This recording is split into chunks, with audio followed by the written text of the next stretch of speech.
Trish, how's it going today? Great, sir. I'm really excited to talk to you at length about the Okay. Coast Guard Okay, sir. Academy. I think it's something that a lot of people are interested in that we've kind of been ignoring as we spoke to last time with the Merchant Marine Academy. And I'm stoked to dive into the Coast Guard Academy and what potential candidates should know. So we oftentimes see when we do all these posts on the Air Force Academy, the Naval Academy, and West Point, we'll get those comments at the bottom that'll say, when are you going to do something on the Coast Guard Academy? Or now we're turning our attention to the Coast Guard Academy. Our mission for Gain Service Academy mission for this podcast is that we're the most comprehensive non-governmental source regarding earning service academy appointments. We're relentless in discovering new information about these processes and updating previous information when academy policies change. And we transmit this knowledge through our website, podcast, and through books and courses. And we personally guide selected students in obtaining appointments. What we've both been doing, Trish, over the last several months is that we've been really doing a deep dive into the Coast Guard Academy and what goes into this admissions process for the Coast Guard Academy. And as a sneak peek, I'm working on a book on the Coast Guard Academy that should be out by the end of the year at the latest. Sir, if you're interested in this book, jump on the waiting list. The link is bily./USCGA, and the link is below in the description. So go ahead and join the waiting list, and we'll let you know as soon as that book is ready. What we're going to do today is give you an overall sneak peek into the book. Of course, the book's going to go into a lot more detail on this. I really think the first thing, Trish, that's got to be said about the Coast Guard Academy is that there's no nomination process like the other service academies. It's really just a straight admission. You apply to the Coast Guard Academy, they evaluate you, right? And then you're given offers of admission. It's like the same as applying to a regular college or university, which is a lot different, obviously, than going through your member of Congress that you have to do with the other academies. How many people apply at the Coast Guard Academy? In a year, you'll get about 2,000 applicants or so applying to the Coast Guard Academy. Around a little bit over 400 are on admission, and about 300 in a given year come into the academy, which works to be about a little bit over a 20% admissions rate for the Coast Guard Academy. Thoughts on that, Trish, regarding the nomination versus no nomination and the admissions rate and number of people who apply? It's interesting to just compare it to the other academies. I mean, you might have 10,000 people apply to one of the big three service academies. Of those, maybe 3,000 are qualified when you take out everyone who's not medically, physically, academically qualified. But I think that the Coast Guard Academy is a little bit more competitive than the big three academies. That 20% rate, that's pretty selective. And it just seems like even though less people are applying, they're more selective. Absolutely. And I would say also that they don't really have a big athletic program. They compete at the Division III level. So there's not those set asides of the 20 to 25% that you see at the other big three academies for Division I athletes. This is really just a straight applicant pool where athletics are really not weighed that heavily. That's another thing you have to consider when you look at the admissions rate. And you will see that as we go through this. Athletics are not weighted heavily. Academics are where it is at. If you want to go to the Coast Guard Academy, you better put your studying hat on and you better get ready to take the SAT, ACT. That jumps out at you when you look at the way that the Coast Guard Academy evaluates its applicants. Absolutely, Trish. I mean, it overarches everything else. If you take a look at the big three, it's around 65% are either academics or SAT. And so the big giveaway with Coast Guard Academy is that we estimate around 80% of Coast Guard Academy admissions is academics and SAT, with a 50-50 split of about half of that 80% goes to SAT, scoring the other half to your academic rigor, competitiveness of your high school, et cetera. So 80% overall, that's a big deal. It's a huge deal. That means you need to keep pushing on your SAT, ACT. Don't give up. Keep testing until you can't anymore. And you also have to be very thoughtful in terms of your classes. You cannot really have any lax years when it comes to your grades. You need to have a very solid GPA. It's going to be very difficult to overcome a 3.0, 3.1 GPA for the Coast Guard Academy. 96% of applicants to the Coast Guard Academy have a 3.5 or higher. You're likely looking at 3.8 0.39 unweighted for a majority of your applicants. That means there's only 4% of people who get into the Coast Guard Academy that have below a 3.5 GPA. If you've got like a 3.1, 3.2, 3.3 GPA, you're in that 4%. What's the chances of admission there? I mean, Yeah, low. you better have a very compelling story to tell. That's just the thing that jumps out at you. Number one is that. So, Trish, what I thought we'd do is get into the fun part here that talks about, which is the good stuff, right? Which talks about that breaks down this into what I would call the Coast Guard Academy candidate score, right? Which is how the Coast Guard racks and stacks their candidates for admission. This Academy candidate score, and sometimes it's like West Point versus a whole candidate score. Naval Academy is a whole person multiple, a WPM. But the Coast Guard Academy scores their candidates under the Academy candidate score out of 8,000 points total. And so that's broken up into two separate categories. The first category is called the Candidate Principal Score, or the CPS. The CPS is worth 60% overall, the Candidate Principal Score, or 4,800 points total is the Candidate Principal Score, 60% overall. How's that broken out? Of that 60%, 30% is your high school rank, your GPA, class rigor, and high school competitiveness. The combination of all of that together. They look at all of that, they put it into some blender that they shoot out a score. And the maximum score would be 2,400 points. Obviously, they're looking at you overall, but 96% have a GPA of 3.5 or higher, probably looking at 3.7, 3.8 GPA, and that's 30% overall. The other 30% is broken down into SAT math, which is 20%, with 1,600 points total. So if you get an 800 on your SAT math, they multiply that by 2 at 1,600 points. And that's 20% of the overall candidate principal score. And the final 10% is SAT verbal, 800 points total. The average SAT math and verbal score are around 650 for people admitted to the Coast Guard Academy. That is 60% overall. Again, 30% high school rank, GPA, class rigor, 20% SAT math or ACT math, and 10% SAT verbal or the ACT counterpart. Thoughts first on the CPS? Pretty straightforward here. Yeah, very straightforward. This is the straightforward part of the entire application process. It gets a little murky after this. But if you're taking the SAT, ACT, you get kind of about the same score, maybe around a 600 to 650 across the board. I would take the math, or I would really focus on SAT, ACT math, because by pushing that up, you're going to get twice as many points as you would compared to improving your verbal score. So if you have limited time, you're crunched for time, and you have to focus on one, math's the way to go. That's really good point. Great point. We see that with the other academies too, in a lot of ways, is the emphasis of the math versus the verbal. And so we've got people that we recommend that you can study with that can raise that math score. So if you want to reach out to us for recommendations on that, there are what we would call SAT or ACT math wizards out there that can really boost your score up if you got somebody that knows what they're doing. Again, candidate principal score, 60%. What is the other 40%, you may ask, right? The other 40% is called the Cadet Candidate Evaluation Board, or the CC, right? It is a board of 3 evaluators, and these evaluators are their faculty and staff at the Coast Guard Academy, selected by the senior leadership of the Coast Guard Academy, that evaluate you on a number of different criteria. There's 3 evaluators. They score you out of 800 points total. And then the average of the 3 evaluations is multiplied by 4 to get to your C total, which if you max it out is 3,200 points. The overall CCEB, the evaluation board, makes an overall recommendation on whether to appoint or not appoint you to the Coast Guard Academy. And if they do not appoint, to review or not review for the prep school, or what's called the Coast Guard Academy Scholar Program. And where are those? If they decide to have you go to their Coast Guard Academy Scholar Program, where exactly would they go, Trish? I know there's 3 institutions, right? Yeah, you'd either go to the Georgia Military College, the Naval Academy Prep School in Rhode Island, or UMass Boston. Okay.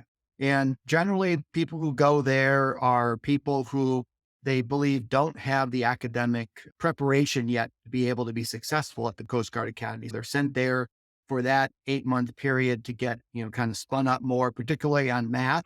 When they reapply, they can be strongly considered for admission. So interestingly, the scholars, this what we call the Coast Guard Academy Scholars Program, is about 15% of the overall class, which indicates to me that there may be some set asides in this overall evaluation for people that go to the prep school. There may not be like a straight up and down candidate score, but some of those people who go to the prep school they may be separated into a different category because it's about 15% of those people are admitted to the Coast Guard Academy. Just an interesting thing with prep school. What does this Cadet Candidate Evaluation Board, the CCEB, evaluate you on?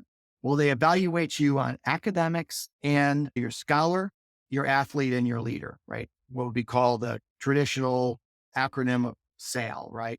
And our estimation is about half of the overall evaluation of those 800 point or 400 points, or about 20% overall, is your academics, right? And that would be the evaluation of your essay, the academic rigor of your courses, the academic grades, and then the SAT, ACT, and then maybe a little bit of your teacher evaluations that talk about your academic performance. So that's 40% overall, or about 20%, 40% of the cadet candidate, or half of the Cadet Candidate Evaluation Board, or 20% of the overall score. So all you have to do, Trish, is just add up how important academics are. You've got in the candidate principal score, you've got 60%, and then, or rather, 60%, and you add in another 20% for the academic evaluation, and that gets you to around.